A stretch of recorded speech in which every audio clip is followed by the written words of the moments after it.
très heureuse de vous retrouver sur ma chaîne YouTube. J'espère que mes recettes vous plaisent toujours autant. Merci pour vos partages et moi je suis très heureuse de vous retrouver. Aujourd'hui, je vous propose la recette de la tarte bourdaloue. Tout simplement une tarte avec une pâte sablée, faite maison de préférence, une crème d'amande, des amandes effilées et un bon nappage pour une jolie brillance. C'est parti! Tout d'abord, pour faire la tarte bourdaloue, il faut une pâte sablée que j'ai faite moi-même et que je vous proposerai en vidéo une prochaine fois. Pour les ingrédients, voici la pâte sablée que j'ai préparée la veille. Elle sera plus facile à appliquer. Il nous faut 80 g de beurre, 80 g de sucre, 80 g d'œuf, c'est équivalent à 2 œufs environ, et 80 g de poudre d'amande. Tout d'abord, nous allons prendre notre pâte et la foncer dans le cercle à tarte. Pour cela, je vous conseille, une fois que vous l'avez étalée, de la mettre entre 10 et 15 minutes au frais pour qu'elle évite de se casser. Bien former des angles droits. Donc pour cela, il faut faire une pression, mais pas trop, ne pas hésiter à bien se fariner les doigts afin que ça ne colle pas et surtout que ça ne déchire pas la pâte. Que vos angles sont bien faits.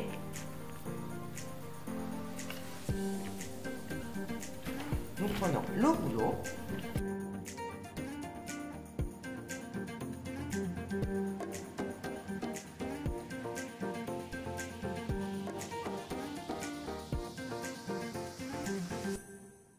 L'excédent de pâte.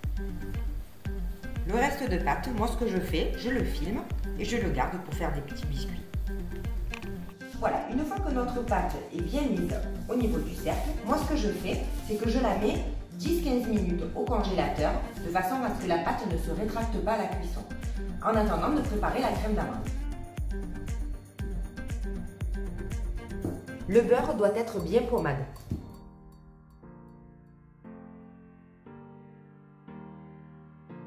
Vous mélangez le tout jusqu'à ce que tout soit bien homogène.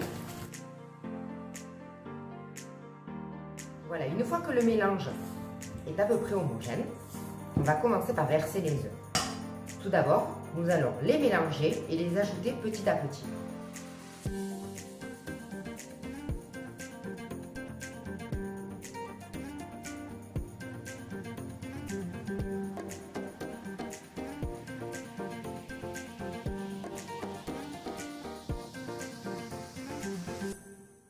Ma crème d'amande est prête, on va la filmer au contact et la réserver au frais de pouvoir s'occuper des poires. Dans la tarte bourdaloue, nous utilisons des poires au sirop. Vous avez le choix, soit de les acheter en commerce en conserve, ou soit de les faire vous-même. Moi, je préfère les faire moi-même, c'est tellement meilleur. Pour cela, je fais un sirop à la vanille. Vous faites un temps pour temps d'eau et de sucre, c'est-à-dire 200 ml d'eau pour 200 g de sucre et de la vanille à votre convenance, soit en gousse ou soit en arôme. Vous faites bouillir le tout et vous pochez vos poires à l'intérieur pendant 30 minutes minimum. Nous allons trancher nos poires le plus régulièrement possible. Pour la garniture, il vous faudra 6 demi-poires,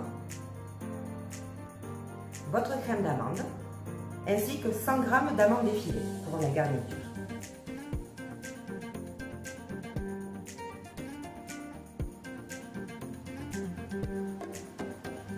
Vous étalez correctement votre crème d'amande assez régulièrement. Il ne faut pas hésiter à tourner le plat si besoin.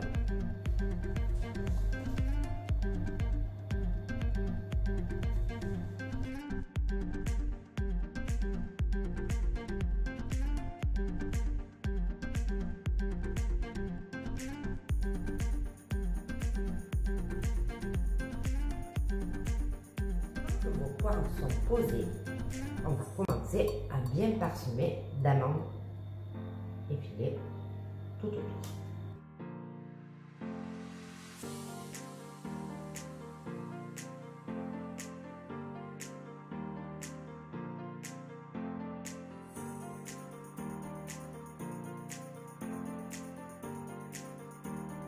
Voici notre tarte est garnie maintenant. Pour prendre 30 minutes à 180 degrés.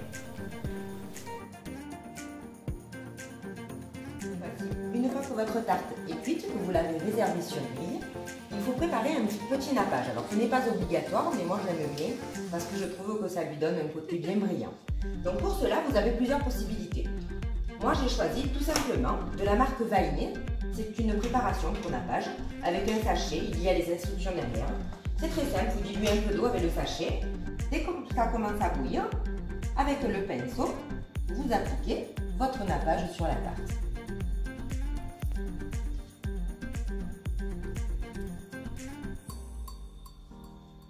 Vous avez la possibilité également de le faire avec de la confiture d'abricot. C'est pour cela qu'on dit abricoté d'ailleurs. Ça lui donne un côté un peu plus sucré. Bon là je pense que c'est pas nécessaire.